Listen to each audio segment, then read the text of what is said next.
Good morning, everyone. Welcome to the Fife Property Show. Today's topic is titled Protection Money, and we are going to run through a guide to landlords insurance and reducing your premiums. Morning, Jim. You are joining me this morning to have a wee chat about landlords insurance. How are you? Everybody wondering why is this guy so much laughing there? It's like, oh wait, quick one! Oh, we're too late. We're going live. I know. We'll just have to pick that one up later. So, but yeah, I'll probably forget by that time. Write it down. All right, I'm gonna write it down right now. Write it down, and we'll speak about it later. But yeah, landlords insurance and premiums. Now, we all know someone who never insures anything, and it probably doesn't have any problems. But given that £8 million is paid out every day on home insurance claims, not everyone has the same luck. So, although it isn't a legal requirement to insure your rental home, I think that there's been recent surveys. There was a survey of about 3,000 landlords, and it revealed that around 85% do protect their buy-to-lets. And for the other 15%, there's research that's been done by LV that suggests that landlords spend around 600 million every year on repairs, and that could have been covered by insurance. It's quite interesting. Does that surprise you, Jim? I'll tell you what the results are for there. So, because I was looking through them and I was thinking, wow, that's actually quite revealing. Mm-hmm. So the first one out of this is, how flexible are you when it comes to rental payments? This is 3,000 landlords that have been asked. This is a good reflection of what goes on into the landlord market. How flexible are you when it comes to rental payments? 99% of landlords said only extended circumstances, and I'm happy to listen. Most of them, actually, 77% of them said, I'm happy to listen if they need me to be flexible. 1% said no. So that's a common urban myth. We're back to urban myths about the fact that landlords are just bampots and all the rest of it. The next one is anyone there? So that means, how long does it take to respond to your tenant inquiry? Now, 57% says within 24 hours. 40% said within 1 hour. So that means 97% of landlords will respond within one day, 24 hours. The other ones are 2.6% is 5 working days. That's probably stuff that's maybe not that important. And 0.4%, they'll be lucky if I reply. Yeah, I bet these are the people. I was about to swear there and says, "Go and do." I'll say it politely. Go and do one and get out the sector. Do yourself a favor about it. It's that very small minority that strangely enough give the rest of the obviously landlords and things this. People love to. We're the whipping boy. People love to give us a kick. It's like we're caught in between the devil and the deep blue sea. You know, in terms of what we're doing. So the next one is inspection time. How much do you give for inspections? How much notice will you give your tenants before carrying inspections? 44% gave a week's notice, 31% 24 hours notice, 24% 48 hours notice, and 0.5% gave a few hours notice. Again, do 1.5%. Get out of the sector. You're giving us a bad name. Are you part of a landlord association? This is actually quite an important one. This is actually really surprising, because every single landlord, despite the fact that you've got a letting agent, should be part of a landlord association, because that is the person actually negotiates with the government for your rights as a landlord. Yes, we do have rights because we are people.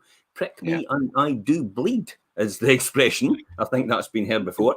59.5% said yes, they're part of a landlord association. 40% says they weren't. So 40% out there, if you're not part of a landlord association, please join a landlord association. Good morning, Angela. How are you? Angela. Any questions, please feel free to ask. Anybody else watching as well. Boiler checks, nick of time or timely fashion. How do you carry out gas inspections and boiler checks on time? 65% said yes. 33.7% said yes, just in time. So 65% yes in advance. 33 or 34% said just in time. So that's effectively 65, 95% almost. 95%, aye. Or 97, 95, 99%. It should be up there. Right. 99% said yes in advance and just in time. 1.4%, I tend to forget, do one and get out the sector. And I mean, gas safety check is like the most important. Absolutely. How do you deal with property maintenance? okay, 81% proactively to prevent issues. 14% if it ain't broke, I won't fix it. Well, that's obviously if it's no broke, you wouldn't do that. And 5.3% fix issues as cheaply as possible. Do 5%, get out of the sector. So 95% are on our side. Basically, they're proactive, they're reactive as well, and they get things done. How taxed is taxing? 63%. Are you aware of the latest landlord legislation up and coming changes? 63% yes, always. 33% I try, but often struggle to keep up. That's fine, okay, and 4% rarely. Well, 4% is maybe not the end of the world, because that's the people that do you really need to know. Your accountant probably does it for you. Is your tenancy agreement detailed enough? Okay, so 95% said yes, I have a comprehensive template. In Scotland, you've got one template, that's it. So that should really be 99. That should be 100%. It should be 100% in Scotland, yeah. You should be using the new PRT, is it, Richard? It's private residential tenancy, yeah, PRT. Yeah, and the next one, do you carry out a 4-point reference check? 85% said yes. So if you don't know what a 4-point reference check is, you can inquire with us direct. That's a really belts and braces assessment. 7% said sometimes, so that's 93%, 92%. 8% said no. So they're taking a big risk there. So the 8%. Do you have landlord insurance? This was actually really surprising. Now, landlord insurance, if you have a mortgage, is mandatory. I know it's not legally required, but it's mandatory required by your mortgage company, by your bank. It's insistent on your civil contractual agreement with them that you have landlord insurance in place. Now, we have really good landlord insurers through Hamilton Fraser and Alan Boswell, so they're really two top ones. Yeah. 15% actually said no. That's taking a hell of a risk. That's more than I thought it would be. Actually, you're right. I mean, 15% take a big risk. And I still have landlord insurance regardless, because you don't know what's going to happen and you have to be prepared for that. My landlord insurance itself, I'll just cover that right now. I'm £1,000 excess. So basically, because I have £1,000 excess, if anything goes wrong, I have to pay the first £1,000. I'm really only covered for disaster. So if something really bad happens, now what I'm covered for and what I'm doing is I'm covered for loss of rent. So for the last 4 years, I've had a problem with one of my properties that's been unoccupied. I've been paid continuously rent every single month for the last 4 years for that property, because my landlord insurance was the correct landlord insurance and the circumstances were right as well. It then also gave me money towards fixing the problems that I'd actually created as a result of that. So I've actually got quite a lot out of that, and the proper landlord insurance will cover you up to a substantial part of rent loss. And you can see there, I mean, effectively, I bought this property for 23,500, and I think I actually got that in rent on the loss of rent. So I basically got insurance and loss of rent in the same price as the property. So I got my money back from the insurer for it sitting empty for 4 years, but I've had the property for, I think, possibly about 15 or 20 years. So I've got rent from that as well, and continuous. So it all makes absolute sense about why property investment has actually been one of the best things possible. So hopefully that's given you an insight into what these 3,000 landlords said. But, as I said, the minority, just leave the sector, please. You give us a bad name and don't come back. Don't get involved in anything. Just go away. Yeah, I would agree. It is a small minority, but it does follow through on that with that kind of bad rep for landlords. We've got a few more good mornings today. Morning, Jimmy, and a good morning to Perry as well. Jim, that example of your property, that's a brilliant example of the benefits of landlord's insurance and that scenario that you've had with that property. Two other times over all the years, over the 30 years that I've actually claimed. One was in a property that it was an electrical fire caused by the fridge freezer. So the place was completely burnt out, the whole kitchen. So it had to be ripped apart, new kitchen put in, new ceiling put in, double skinned as well for fire safety. Then it had to be completely decorated all the way throughout and stripped back and PV'd and everything right throughout the whole property, because it was all smoke damaged. All the carpets were replaced as well. I then got a new bathroom out of it as well, and I actually got new double glazing out as well. My whole property got completely refurbed. And my excess was £1,000. The other one was a chip fan fire, instantly enough, at the same property as the one I was talking about with the rent. his wee girl had got up in the middle of the night, switched the cooker on, chip pan fire happened, place went on fire, and lo and behold, everybody was okay. And I think they ended up paying about 35,000 out, 23,000 for all the repairs and improvements, and loss of rent as well. So that's how my insurers cover me. Now, my insurance every year is round about £6,000 over the year. So 60 grand over 10 years I've claimed so far, probably about over £100,000. So effectively, all this time I've been insured, making sure everything's okay, has been paid for by the accidents that have actually happened. Yeah. So and you've obviously safeguarded yourself, and it makes sense, especially when you look at the numbers there. Speaking of excess, unless Richard, hold it, just before we move off on it. Sorry, no, you're fine. Before we move on it, unless you can afford to cover the damage that gets done to a property in disaster, in other words, your property burns down completely. Unless you can afford to accommodate that, you need to be insured. Insurance for a property is only round about, probably about, I think it's about £150 a year for the building. You don't need to insure the contents, because most robust landlord policies actually include maybe £5,000 of cover for just carpets and gardens and stuff like that to be redone if the fire brigade has to get over the garden and ruin your landscaping. So most buildings policies covers a standard amount for contents anyway. So if you're an unfurnished lettings landlord, it makes no difference. Just do it normal buildings cover. And it covers, and it's actually a lot less than normal insurance for your own house. Work that one out. It's like, that's less than my normal insurance for my own house. Now, you can't use that to insure your own house, because there's different circumstances, different contractual agreements, and in the actual terms itself. So that can't be done. But it just shows you how economical it is. Most people will go to Halifax, which charges about double the price. Now, for me, when you think about it, if I'm £6,000 a year in my insurance, I'll be paying £12,000, another £6,000, just because I went to a company that more or less does the same thing, if not probably less, because they don't completely understand the landlord market, because that's why Alan Boswell and Hamilton Fraser have been in it so long, and they specialise in that area for these particular circumstances, whereas somebody like Halifax is a robust, catchy, all covery thing, and all their, they're not really geared for landlords, if it makes sense. Or in my opinion, not really geared for landlords. So you could almost half your premiums just by going to a different insurer. And a lot of people out there think, oh, well, it's only £250 to £300. But I tell you what, it all adds up. It does.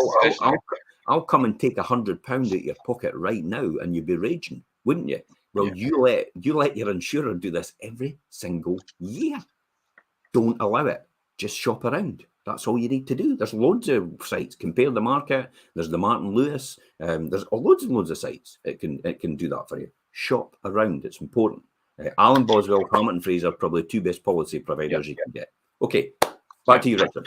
No, that's fine. It's just you touched on excess costs, and Angela brought in a question here that she had to pay her landlord a few years back. She had to pay their £200 excess for the kitchen floor because her washing machine had leaked. Should she have paid that? The answer is no, Angela. No, definitely not. No. So that's purely accidental. So here's how insurers work. All insurers work like this. You've got an upstairs. This is the easiest way to explain it. You've got an upstairs and a downstairs flat. Okay. Yeah. So if upstairs has an accidental leak in their washing machine and it floods downstairs, okay, downstairs insurers cover that cost, not upstairs, even though they did it accidentally. Because a lot of people don't understand that. And I'll tell you why. So upstairs covers downstairs. If upstairs continues to flood downstairs and does nothing about it, because they maybe have a leaking radiator and they've been told about umpteen times, and it continues to damage downstairs over a period of time, and you've got evidence to that, then the upstairs insurance policy will pay for the downstairs damage. Now, this is because more people will have accidents and less people are likely to deliberately do it. That's why they do it the other way around. In terms of, and there's an agreement between insurers. Upstairs accidentally floods downstairs. Downstairs will cover their own accident, whereas upstairs won't be liable for it. But if it's negligence from upstairs, then they will have to cover downstairs through their policy. Or if they've not got a policy, then downstairs can easily take them to the small claims court. Yeah, I'm glad you covered that, because I mean I've had a few over the years in that exact scenario, and there's a lot of confusion between Well, the landlords things about who's responsible and whose insurance morally, should be. morally, you would think, morally, wait a minute, I've flooded you downstairs. Obviously, I would have to pay for it. But that's how the insurers work. Yeah. That's just the way they work. That's why all you do when you have a conflict like that is you just say, look, there's my insurer's details. Go and communicate with them and speak to them. Don't try and argue this yourself. There's no point. Why have a dog and bark yourself?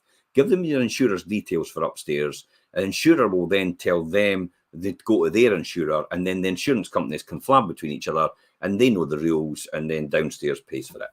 Yeah. Job done. You've not had any conflict with your downstairs. You've never fallen out with them as a result, and job's done. All amicably settled. Yeah, like you say, obviously you've got your insurance company in place for that purpose. So put them in touch and let them do that, rather than trying to get involved yourself. I've seen that happen over the years, when people have tried to get involved, and it just confuses things. And really, like you say, why have a dog and bark yourself? So Yeah. I mean, most of our landlords, or I think probably I'd like to say all of them, are covered with the proper insurance. But we do speak to a lot of people who haven't fully considered how to protect themselves and their buy-to-let. So, I mean, confidence and luck are a wonderful asset, but that's no good to you when, obviously, boilers break in the middle of the night or your tenant runs into difficulty, which inevitably at some point will happen. So I think that's something that you need to obviously keep in mind. And for a comparatively small monthly cost, you could save an enormous bill and nasty surprises with having the proper insurance in place. Yeah, I'm not a big fan of utility company boiler insurance and plumbing insurance. I'm not a big fan of that, because that to me that's money for old rope, because they'll not have the service level that I'll have anyway individually. So an example I say out of that is I remember somebody actually phoned us and they got me at the weekend and they says, look, my boiler's broken down on a Saturday morning, and I'm out over in Glenrothes. I remember this vividly. I think it was at Woodside. Yeah, Woodside. And they were going at me hammer and tongs saying, if this was Scottish Gas, we would have somebody out right now and they would be fixing my boiler. And it's like, and I went, okay, let me send you the link for Scottish Gas emergency cover under their insurance policy. And it clearly said, we will give you assistance at the weekend. We will give you assistance at night, but we ain't coming out. We're only coming out from Monday to Friday, 9 till 5. And yet, within the hour after that, we had Hot Stuff Gas at their doorstep, looking after them, fixing their boiler, getting everything running back in working order, job done. And yet I would have had to wait till Monday morning under a normal standard insurance policy for a boiler and plumbing cover. That's why I don't get it, because our service level, or my service level, is entirely superior to theirs. Yeah, I always reiterate that to tenants and things, that our response time, especially from our gas contractors and plumbing and things, is pretty par to none, really. To be fair, I've not found any other contractor that responds like ours.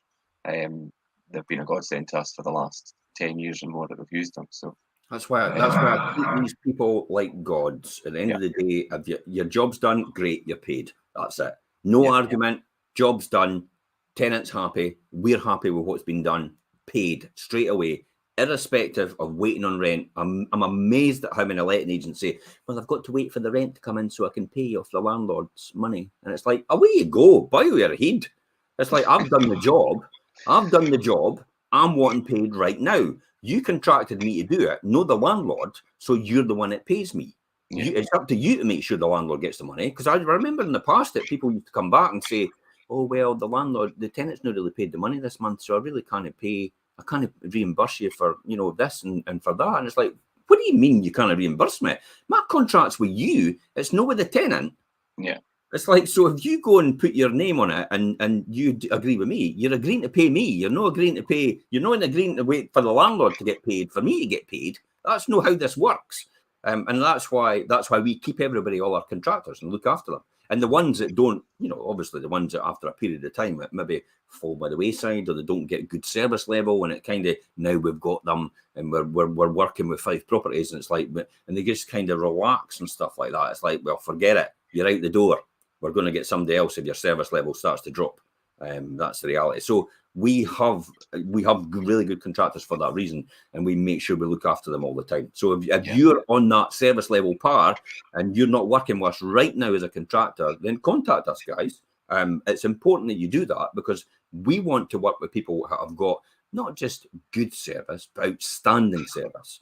Outstanding service levels as well, and instant responses, things like at weekends and at nights and stuff like that. But that's how you're paid handsomely for what you do, because it's that type of service level we operate. Yeah, and people are happy to pay for a service at that level. Absolutely. I mean, the out of hours things. I mean, you can't put a price on it, because it takes up a lot of your time if you've got somebody on the phone and you don't have any resolution to it, or somebody that can help you resolve that in a timely fashion. So, the old argument is pay peanuts, get monkeys. Yep. Yeah, definitely. So, I mean, let's have a run through of different, obviously, covers and things for insurance. I mean, firstly, I was wanting to look at buildings insurance. I mean, no landlord should be without buildings insurance. It protects the physical structure of your buy-to-let, from the roof, the walls, the windows, the permanent fixtures like the bath, the toilet, the kitchen, and your internal doors and things like that as well. And it also includes the external boundaries and your garage and shed and whatever outbuildings you may have. So let's have a wee look at what kind of events would have an effect and on that cover. I mean, Jim?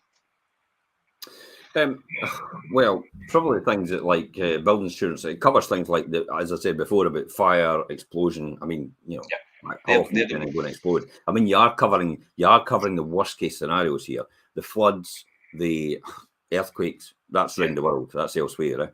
Vandalism or malicious damage. It's surprising how many people actually don't realise, and that's when that research by LV suggested landlords spend over 600 million every year on repairs that actually could be covered by insurance. So, and we've known some landlords that have been covered by the vandalism or malicious damage. Frozen burst pipes. Now, what insurance doesn't do, it covers the damage that the burst pipe does, but it doesn't cover the cost of fixing the burst pipe. Does that make sense? Yep. So I know that, but obviously a lot of people won't maybe understand that that's how it works. If you have a leaking roof because of storm damage and all the slates are hauled off your roof and all the water gets in, it doesn't cover to repair the roof. It covers to repair the damage done from the roof from the storm damage. So that's a key one here as well. Fallen trees, lamppost aerials, satellite dishes, subsidence, and vehicle or aircraft collisions, which is possibly a bit unlikely. Maybe vehicle, but aircraft. Maybe vehicle. Seen a few buses.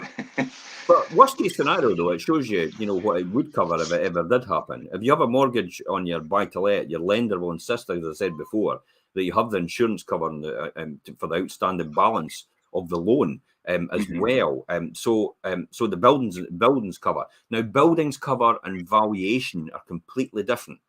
And now you will see sometimes when you get a valuation on your home report, and then it says another figure, which is buildings cover. The buildings cover what you insure it for, not the valuation of the property. And sometimes, for example, see the 1-bedroom flats, 2-bedroom flats, they're around about 75 grand. And then you look at the buildings cover and it has to be 160,000. And it's like, what? And it's because it's a flat. If it falls down, the upstairs or the downstairs is going to be affected as well. Therefore, you'll have to clear the site in order for that to be rebuilt from scratch. So that's why it's so much money to do that. I mean, the upstairs person could be insured as well, but they do worst case scenario in that respect. So that's why the building insurance covers usually quite a lot. Now, when you will see it less than the valuation is things like bungalows and single unit houses on their own. So basically what happens is the house is maybe worth 300,000 and the rebuild costs maybe 250,000. So you're only insuring it for 250, but that's fine. That's all you need to insure it for. So that's the case where you might see it the other way around. So it has to be the buildings cover to do that as well. Some will insist that you do it for the outstanding balance of the loan, but they cannot make you take out cover for the outstanding balance of the loan unless it's included in your mortgage conditions. That's the most important things out of that. So hopefully that's covered everything there. Now, interestingly enough, Phil's got a couple of comments. You want to flip them up, Richard? Yeah. So Phil says pay cheap, pay twice. which obviously we all know. And, Listen, I'll tell you, Phil, I'll be honest and say I've learnt that unfortunately, by experience rather than wisdom. and insurance cover only if you follow the legal and company requirements. Otherwise, they will take your money and you are not covered. Yeah, that's an interesting one as well, what Phil says. Make sure as well that you get legal cover. Now, the difficulty, and I've learned a huge mistake here. I thought I had legal cover on this one. I had sitting empty for 4 years, and I didn't. Now, interestingly enough, the legal cover for the whole lot of my properties, the whole lot of my stock, was basically a couple of £100 for the year. And I didn't take it initially because I thought it was a couple of £100 for every property, and it was for the whole year, for the whole portfolio, just a couple of £100 for legal cover. And if I'd had that, they would have done a lot of donkey work for me in the beginning, and they would have chased everything and got everything sorted out. And I've had a complete headache with this, and it's been really encumbrant on what we've done, and it's cost me a lot in terms of my time. More importantly, your time, which is the most valuable thing. It's the time, and up here as well. It's like, oh my God! It's like, you know, how arguing back and forward with people, and it's like, I didn't get this. Why on earth? Why on earth is no? And it's taking its wee toll, but it's cost me more in my time than it has in what I've recovered. When I look at that for me personally, so that's why make sure you have legal cover as well. Yeah, we'll come to legal cover a wee bit later in the show, but a buildings insurance is imperatively important, as I'm sure you'll all know anyway. But also contents insurance, and your buy-to-let doesn't need to be furnished to make landlords' contents insurance essential. Now, there's a lot of landlords' misconception about this, and when I speak to new landlords and things, but they'll be like, "But I've not got any furnishings in the property." But if you rent a property out unfurnished, there will still be things inside that belong to you that aren't covered by the buildings insurance policy. So things like obviously your kitchen appliances, if you're leaving white goods and you have an integrated oven and hob and things, they still belong to you and need to be covered in the policy. If you're leaving curtains and blinds, or obviously window covers and floor coverings and carpets and things as well, they all need to go in with contents insurance. Bathroom cabinets, shower screens, and also your boilers, your radiators, your heaters, and any electrical switches and sockets and things as well. So this is what you need to keep in mind. And that, like as I say, there is a lot of misconception with that from landlords that if the property is unfurnished, they don't need contents insurance. But there is still a lot of items there that belong to you as a landlord, and you need to have covered. I'm sure you'll be in agreement with that, Jim. And I think over the years you'll probably have come up against that with people having that view on things if it's an unfurnished property, but that is not the way of it. So. Yeah, I mean, for me personally, because I've got because I'm £1,000 excess, contents for me isn't really that important because you know you're almost £1,000 for white goods, which I've got sitting in there anyway. So for me, I'm not a big fan of contents personally because I can take that risk. Other landlords sometimes can't take that risk, but as I said, some landlord policies actually have that included, just as a backdrop and a fallback position. Yeah, I mean, I know obviously your approach to it, Jim, is that you have insurance on all your properties, but you don't tend to use it. And like you say, obviously you're in a fortunate position where you don't have to use it, but you do have it in place. Obviously, there are other people that maybe aren't in that position, so make sure you have it in place to cover you if you are in the event that you need to go down that route.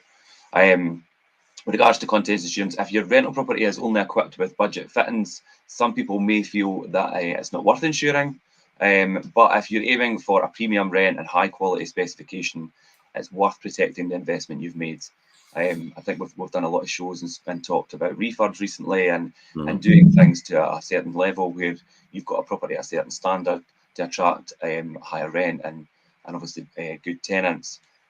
If you're going to invest that, then please protect it. It's very important to do that. And remember, the contents insurance for landlords doesn't include your tenants' belongings, and they should always have their own contents insurance. One of the important things ever, isn't it? We get that sometimes now and again, where the tenant comes along and says, "You're liable to pay for my damage," and it's like, well, I'm afraid it clearly points out in your tenancy agreement that you were supposed to be insuring your own content, and you should have done that. So, just as a tenant out there, just make sure you read your contractual document to make sure that you know where your cover lies. But in 99 times out of 100, you've got to insure your own belongings in the property, and you will get policies that will actually help you do that. Now, I'll be honest. Home let is not the policy you should be going for, because it costs you an arm and a leg, and they try to get us to push it on you, and we're not interested in doing that, because it costs an absolute fortune for you to insure your contents when you could probably get it for half the price anywhere else. So go online, compare the market, money saving supermarket, all the rest of it, tenants, contents policy, and get something that's more affordable. Yeah, I was just going to say, through our referencing process, we always try and advise tenants about the cover that they should have for their own belongings and things. We do use home let, and as naturally as their process, they will try and get people to obviously sign up to their insurance cover. It's not the most obviously cost effective, and always go online and do comparisons like you would do anything. I think really now everybody's quite knowledgeable in the fact that comparing. Even like down to your car insurance or any type of insurance. So treat your insurance for your house the same, especially your contents if you're a tenant. And that brings us on to landlord liability insurance and legal cover that you touched on earlier, Jim. Yeah. And I mean, it's a fact of life that accidents and disputes can, and they do happen. And if a tenant or a contractor decides to take legal action against you, the costs involved can quickly escalate. Landlord liability insurance and legal cover are both inexpensive, and there's several things that it covers you from. Like you said, obviously, Jim, legal cover, legal advice, I think is quite important. Also, and Jim, you touched at the beginning there about covering for rent arrears or loss of rent. You found that to be very beneficial in the situation. Example used. Richard, I'll call up my policy and I'll show you what the conditions are with the policy I've got. So can you see that okay? Yep. So this is one of my ones, Aviva Insurance. It's obviously through Alan Boswell because they just farm it out to Aviva. They get a small insurance policy for that, but they find me the best quotes. So there's one of the quotes, and excesses are 250 standard excess, excluding liabilities, 500 escape water, 1,000 substance malicious damage by the tenant. See, there they go. Malicious damage is covered. Aviva automatically recommended includes automatic cover for floor coverings. Again, as I said, automatic cover for floor coverings, blinds, domestic white goods when you buy your buildings cover. So that's all covered in buildings cover. So I don't need to have contents cover. Optional additional contents insurance available. Automatic cover for accidental malicious damage by the tenant. Automatic cover for damage caused by subsidence. Loss of rent up to 30% of the building sum assured. Now, if your insurance is building sum assured of maybe 100,000, you're up to £30,000 loss of rent. Now, it's only £5,000 to £6,000 a year you've got. So basically, you've got loss of rent for 5 or 6 years. So full cover up to 90 days between lettings when it's empty. 5 million property owners liability cover and 10 million employers liability cover included as standard. Believe it or not, you need employers liability and property owners liability as well. There's two differences here. Property owners liability is if something falls on you, when somebody's walking along and something falls off the roof and it falls on them and hurts the person, maybe a slate loose or anything like that, then that 5 million is covering you. That's when you need legal cover as well. Make sure you've got that legal cover, because it maybe covers you for 5 million property owners liability, but if you've got no legal cover, like the policy I talked in the beginning, then there's nobody there to represent you. You've got to represent yourself. So you're better to just pay the couple of £100 and get your legal cover for the year. In all cases for your portfolio. 10 million employers liability included as standard. That is when you maybe get somebody, a contractor, to go in and work on your behalf. Even though the contractor's got their own insurance, sometimes it can come back to haunt you. Or if you've got somebody that's maybe, doing an odd job at the weekend, a homer or something like that, at least you've got something like that kind of cover in place if anything happens to them and they try to sue you as a result of something happened to them on your property. You've got to cover yourself for all the bases here. You've got to make sure you're really covered. I mean, there is all these optional extras, which, again, as I said, it's no my big thing. Know what I want to go for. About legal expense as well. Additional £40 per flat. There you go, 40 quid for a flat. There you go. So 40 quid extra on top of that to make sure you're covered for that. Legal, as I said, for the property owner's liability or employer's liability in case anything happens, or in case anything happens in terms of some damage happens and you've got to pursue the person upstairs. That legal cover would cover that. Legal expenses, including rent guarantee, that's a different thing completely. I'm not a big fan of that. Look at that, £160 per property. Oh my God, if I had 10 properties, that would be another 1,600 quid a year. That's probably not worth it for me. I'll take the risk because 99 times out of 100, everything goes fine. And I've always known that over the last 30 years. Excess protect for £20 per property. See the rent guarantee there. There's a lot of inclusive things as well, which actually, but you've no done this and you've no got the sun and the moon and the stars. There's a lot of loopholes. You've no got them all to align in the beginning, and you kind of get that perfect situation on most occasions. So it's like they can walk away from there and just say, we're not due you anything. It's a classic example of selling you insurance to cover your mortgage. You know, the PPI thing? Yeah. That's exactly what that is. It's exactly the same thing. In most cases, you probably won't qualify for this. And I've got a funny feeling that might actually be a PPI thing in the future. Excess protect for cover for £20 per property. Limits available 300 to 3,000. So that's an excess protected. So you can protect your excess of £1,000.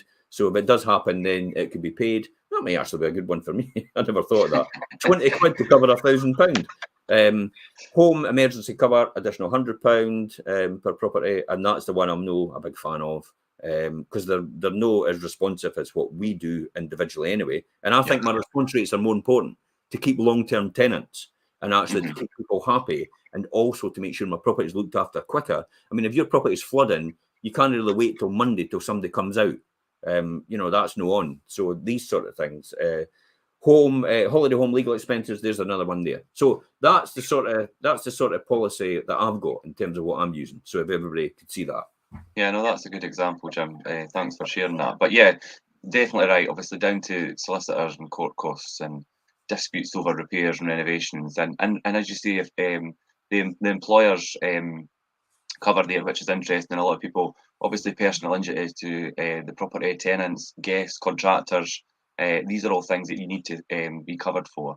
But if you've got the right policy in place, then you don't need to worry about that. Richard, how I had that as well. I had a fraudulent claim where the tenant tried to claim that her daughter fell through the railings on the external steps of our property. And we had one of these ambulance chaser companies try to get in touch with us to try and claim money out of us. Yeah. But luckily enough, in fact, and I was like, oh my God. And I was like, but they were built like that.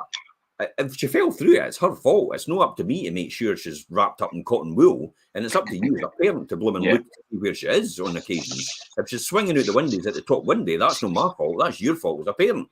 Yeah. It's like, you know, but she fell, supposedly fell. And then luckily enough, the people that are rented to downstairs were actually watching what happened. And it wasn't that at all. She was climbing on the outside of the railing and fell off when she was going up. You know, the typical thing. And it's like, she never fell through the railing at all. So luckily enough, I actually had a legal team that was actually able to look after that for me and actually just say that you're talking rubbish, because we've now got a statement from the downstairs neighbour to say that that's not what happened. And it disappeared.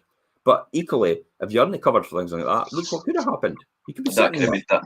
Yeah, because ambulance chasers are the worst for it, isn't it? And even if you didn't have that to defend yourself, they would then maybe possibly get that claim anyway, and therefore your premiums would go up as a result as well. Yeah, no, that's a good example, Jim. And although people think it may not happen to them, you would be surprised, especially if you're an investor and you're building a substantially sized portfolio with at least a few properties in it. There's nothing stranger than people, so you'd be surprised what you come up against. So always be covered. It's not necessarily the tenant that thinks like that; it's the people round about them that get them to think like that. So when you first meet the tenant and everything's fine, they move in and you look after them and everything goes wonderfully and swimmingly well. Sometimes it's just a vulnerable situation they're in, and then they're influenced by people maybe they've brought into their circle of trust over a period of time, who then say to them, oh, maybe you should try this, maybe you should try that. And then all of a sudden it's like, wait a minute, what happened to this great relationship we had? You know, why are you doing this? And why are you being fraudulent and what you're acting? And it's generally because they're influenced by someone else. Yeah. Yeah, no, I would totally agree with that statement. But let's say your policy there, Jim. We spoke about the rent guarantee, and we've Yeah. spoken about how rent guarantees can be put in place, whether it's through your insurer or whether it's with a referencing company and things. What's your take on rent guarantee? No big fan. Rent guarantee insurance, and I found out in the early days, we did rent guarantee insurance on every single thing that we did. Yeah, I Right through remember we used with to the do it landlord, as part of the course. And what happened was it was conditional on the deposit was taken as the first month's rent if anything happened. The first month's rent had to be paid up front as well, which in most cases for types of properties that I had at the time, that wasn't possible to have.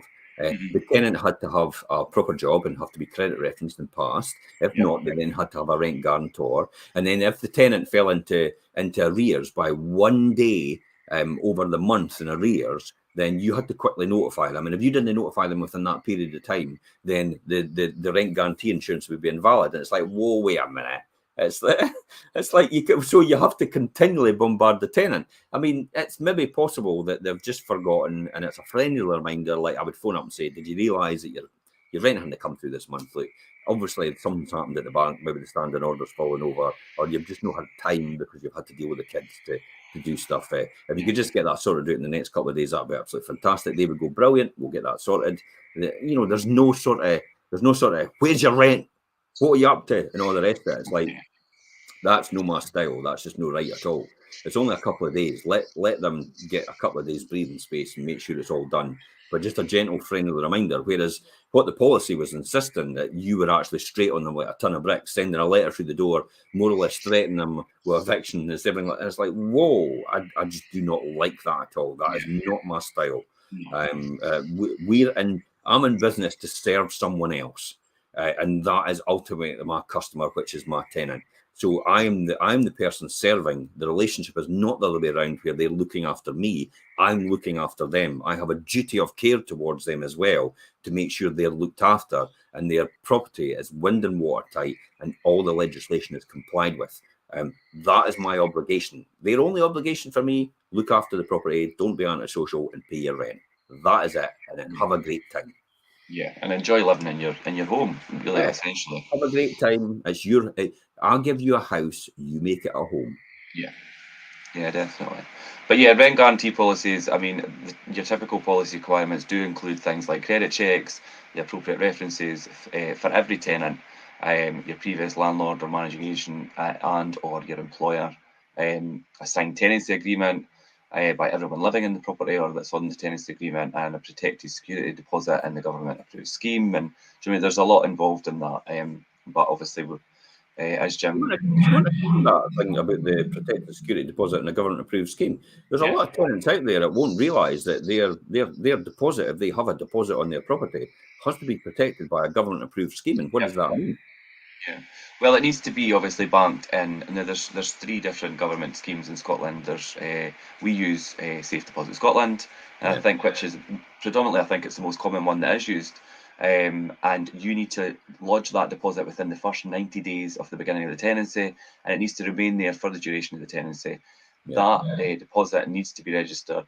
You get a reference. It's called a DAN number. It's a reference number for each, and that needs to remain there. Now, what I think people need to remember as well is that deposit is still the tenant's money until you get to the point of if there's a claim, then they decide and they adjudicate whether it's a claim should be made at the end. But that needs to be there, and that's one of the requirements of having a rent guarantee and things as well. But it's so important, the security deposit scheme. And a story I heard recently from someone about a certain agent, which obviously I wouldn't name, and it turned out that they hadn't even banked their deposit, and you could get charged up to 3 times the monthly rent for not doing that, and that's like the minimal penalty there is further actions that they take on that. And in that instance, they did have to do that, and I was really surprised that this agency done that. But because I mean, like it's something we do. It's such that was an actual agency. Yes. What does that say? One that everyone will know. It's been in place for years, and it's a criminal offence not to actually do this. And the letting agent itself isn't actually complying with the law. What does that say? I was really surprised about it, and I think myself and any other of the lettings team we just couldn't comprehend not banking the deposit. It's just something we do as part of the process, and procedure. yeah, I mean, it's nothing that would never be missed. It's just something that gets done. So just get on a walk through what my thought process of this. Yeah. So this money is then put into the custodial scheme, which is held in trust for the tenant themselves. If anything happens, if nothing happens, I take it gets returned straight to the tenant. Yeah, and the deposit scheme pay it directly back to them. Yeah. And if something does happen, it's an adjudication that they oversee, and it's not us. We just put what our position is, and then the tenant puts what their position is, and then Safe Deposit Scotland adjudicates. Because it is retired solicitors and that do this. They adjudicate what's fair in that situation, and it's almost similar to like a court of law. It is, and it's quite a good process if it's followed correctly and you know how to use the system. It's made things so much more simpler than. I mean, for a few years when I started, we didn't have started doing lettings. We didn't have the deposit scheme, and I remember the difficulties that we used to have in deposit disputes if there was any. The process now is a lot easier. It's great. It's absolutely fabulous. Because what I love about it the most is you get people coming on saying, "You kept my deposit. You didn't give me it back," and all the rest of it. Hold it. We never kept anything. It was the custodial scheme that decided that we should be paid your money because of the damage or the rent that you didn't pay, the damage you did or the rent you didn't pay. That's the reason why they accepted our claim against that deposit. And that claim has to be substantiated with facts. It's not just, here's my opinion for today. We have to back that opinion. It's actual facts that are based. So it is literally like a small claims court where you present the facts, they present the facts, and then the adjudicators decide where that should be apportioned. Sometimes they actually apportion it individually. Like, okay, half goes back to you and half goes to the landlord to rectify any rent or repairs that you've not done. And you damage the property. And the repairs are all backed up, aren't they? Because it's when someone moves in, complete belts and braces assessments done on the property and a tenancy condition report, and therefore you both sign it, and there is no argument about what it was like when you got it, and it's minus fair wear and tear as well at the end, isn't it? Yeah, the importance of an inventory or condition report at the beginning is so important. And I try to explain that to the landlords as much as I can, because some landlords have the misconception, my property is unfurnished, I don't need an inventory or a condition report. And it's the same with the thoughts on contents insurance, but you still have a lot of things in there that you own and have put a lot of money in. Here's a classic one from years ago. So I think it was the guys over in Glasgow, I can't remember their name, the legal firm, and they said what happened was this guy got a new build property. Now, all the walls were magnolia, white curtains, facings, all the rest of it, and white ceilings and beige carpets. And when the tenant handed the property back after a year, the walls were pink. Every single wall was pink, okay? And the carpets had been changed as well. And the person says, "I'm keeping your deposit." And they went, "No, you're no." They went to their solicitor.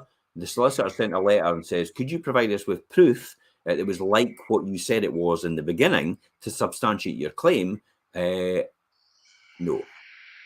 They didn't have, because they just says, well, it was that in new build, but they never did any independent inventory report or condition report at the beginning. So therefore, they had no claim on the deposit, and they had to return that deposit to the tenant, even though the tenant had painted the whole property pink.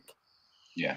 I mean, you need that evidence, and I think as Safe Deposits has progressed through the years from when it began, and other schemes as well, the way they adjudicate and the way they look at things has changed and progressed to a point where I feel that it is at a really good point where if you've got all the right information and you've got all the right evidence, then there isn't any dispute, and it makes things so much easier. Here's another classic example of that. Look at the ones, I mean, very few and far between for me, where the one that they moved in Den Walk, they moved in, and within a year, they completely ruined everything. And everything was more or less new from the beginning. I have a valid claim against them. Now I can easily take them through the court system and the small claims court. I just get Lindsay's in Edinburgh to do it for me. I just bus it off to them. They do it for me. They take it through the court system. They get a decree granted, which sits with the tenant for 20 years. And at some point in time, when they get a job, I'm able to get that money back. because they can just arrest the wages. And that's exactly what I do. I have no tolerance for people like that. I've got tolerance and leeway for people that play the game, and we're really good at what we do and all the rest of it. And we look after them, they look after us, and they have the few odd things, we're okay. Arthur's a classic example, just moved out after 20 years. There's a couple of things to do with the property. I'm not going to come back to Arthur and say, that's no fair. It's After like, all no, that time, I'll just get it sorted. It doesn't matter. He moved it straight away, didn't pay his last month's rent and everything like that. I'm no bothered. It's like, I'll just get somebody else in, Arthur. Thank you very much for it. And I'll say publicly, thank you very much for staying with us for over 20 years. That has been remarkable. It's been a great tenancy, and every success for you and your partner in the future who've moved in together. But that's exactly, so it's a give and take relationship in certain circumstances. But this one itself was like, nah, I'm not going to tolerate that. These people are actually working. They should have looked after this property, and it was almost like a bomb site once they'd finished with it. And they actually ran away to get another house somewhere else. Somewhere else. And that's what one thing we spoke about previous as well, is these tenants that just move from house to house and do this. And it shouldn't be like that, and they shouldn't be allowed to do that. And to be honest, Richard, if I'd lived with me for 10 years and I got the property back like that, I would have gone, okay, that's fine. I would have sucked it up a bit, and I would have gone, okay, I've been paid a wee margin in there to maybe take account over the years of that, and I wouldn't have bothered as much. But the fact that they were in there 1 year, it's like, I've got no tolerance for that at all. If that's the way you treat people and treat other people's property, there has to be consequences for your actions. You cannot go around doing that for the rest of your life, because it affects other people. Yeah, I would definitely agree. So, we've covered landlord emergency cover. Obviously, you're not a fan of it, Jim, and obviously we would probably recommend having reliable contractors in place. But if you do have landlord emergency cover, that will cover you for things like boilers, plumbing, heating breakdowns, electrical supply problems, broken toilets, blocked drains and sewers and things, even like lock failures and roof and downpipe repairs, and also things like pest infestations like wasps and hornets' nests and things as well. But what I would like to have a wee chat about before, so we're approaching about an hour, so how to reduce your premiums, I think, is an important one. And your buy-to-let property, of course, is your business, and it's a valuable investment. So don't skimp on your insurance. But nonetheless, there are many ways to keep the cost of your premiums as low as possible. Now, we've already spoke about shopping around, using comparison websites when your insurance comes up for renewal, and then ask your existing provider to try and beat this cheaper quote, and see. You'll tend to find that they probably can't. Have you experienced that in the past, Jim? If you go get a cheaper quote, you'll find out your current one will then match it. Remember, it's not always about cheap. Make sure the conditions are actually right. You know, the things that come with it, the added values. The classic example is your white goods are protected, your carpets are protected, under the normal buildings cover like I've got. These are the optional extras where you think, okay, there's a bit added value there, so I'm quite happy just to pay just that wee bit extra. So don't go for the very cheapest if that's the case. Compare apples with apples.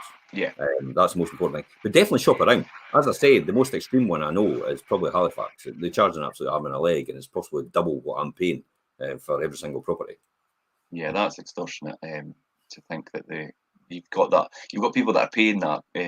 Brand name, and they bolt it on to the mortgage when they get it. So they bolt it on. It's not a condition you get it with their mortgage, but they often try to sell it at the same time as getting the mortgage. And when you go for a buy-to-let mortgage, so that's how these big brands get their extra money. It's just extra revenue for them.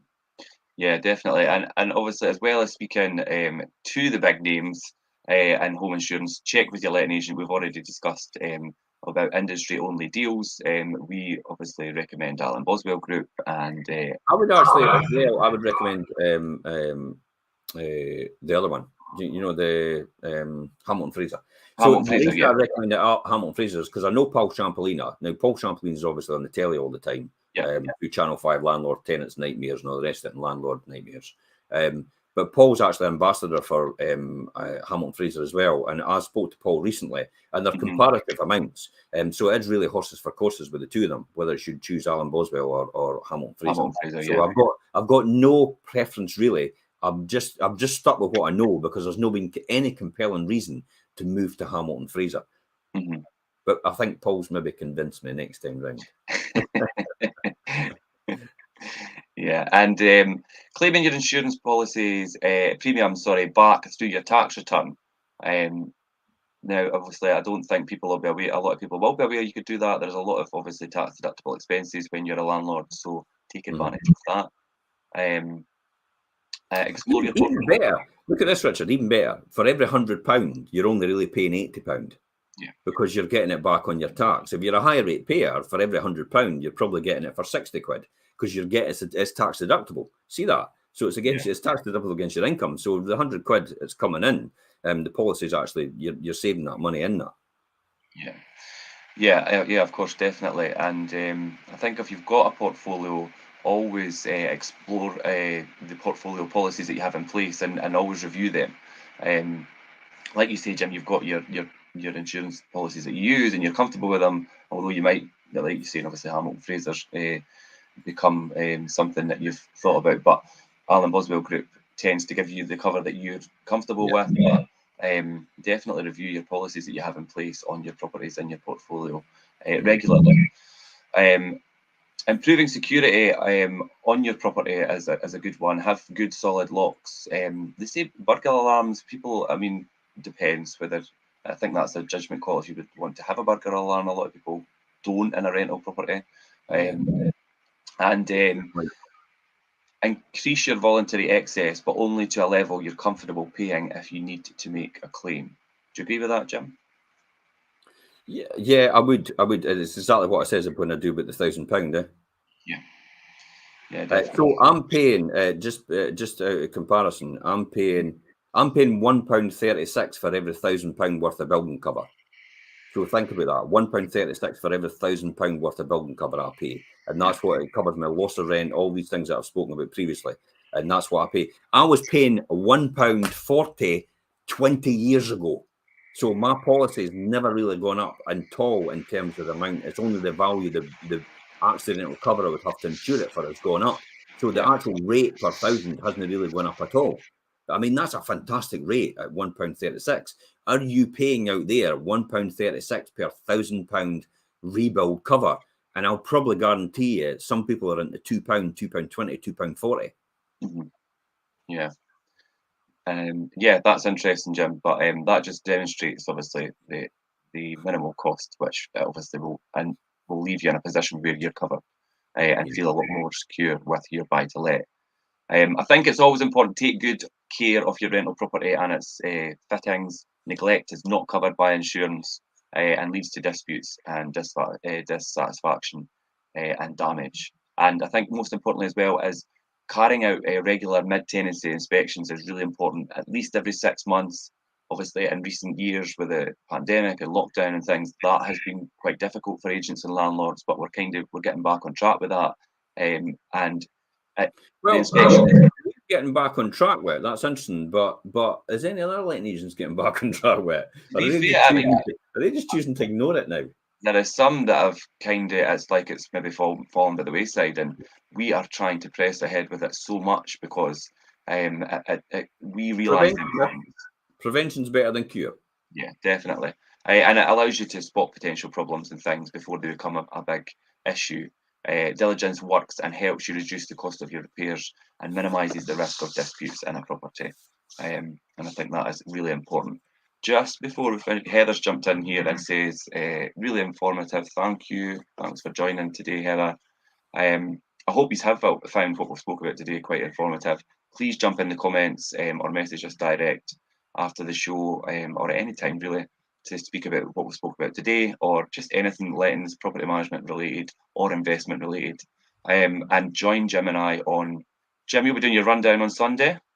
I'll be doing obviously a rundown on Sunday about the weekly property market, how it's going and all the rest of it. But we've got the Wealth Creation show on Monday at 12:30. We're going to be talking about the key performance indicators. This is about occupancy rate and how important it is, about margins and how important it is, about interest rates and how important it is, how rent levels, how important that is, and how it affects overall in terms of your plans and your strategy for your buy-to-let. Even if you've got one property, it actually is completely relevant to even 1,000 or 2,000 or 3,000 units. It's entirely up to yourself. You've got 50 properties, it could still, it's the same application of the key performance indicators in this industry. It's the same every time. It doesn't change. It's a formula for success. Yeah, brilliant. Well, I look forward to that, and please join us then. Goodbye from him. And goodbye from him.